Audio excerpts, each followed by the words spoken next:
Лея за архитект, аз да не съм балъга. Вместо да платя на експерт, който реално се разбира от работа, защо просто да ни къртя и зидам прозорци от безкрайност? Реално, кой иска къща, където се засечат прозорците на хоризонтала или вертикала? Това е супер скучно. Трябва да правим интервенции. Първа стъпка е да надзидам прозореца, който съм изкратил предния ден, но повече отколкото е трябвало. Пляскам два штурца и се подготвям да зидам единички върху тях. И да, материалът ми е много гъст, да, 60. Това е поне третата къща, която се зида с тези тухли. И ако те можеха да говорят, щяха да кажат: брат, купи си нови тухли. Като стана на въпрос, те свършиха, отивам да набера още малко. Без значение, че къщата ми е стара, искам да се чувствам като в ново строителство, затова оставям 5 пръста за пяна отгоре. Не знам как изглежда зидаря по български държавен стандарт, но така се я представям. Минаваме на втория етаж, където работата е: брат, скочи за да ми ниска, я знам, подай нещо там. Извайвам тухлите както Микеланджело Давид, защото този прозорец ми пречи там и трябва да го премеся леко вдясно. Между другото, за хората, които ме товарят за варненския говор, искате ли едно моренце да направим, бе?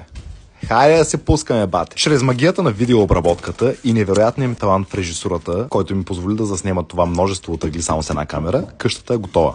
Последваме за втора част, за да видиш как можеш да накараш монтажист на дограма да плаче.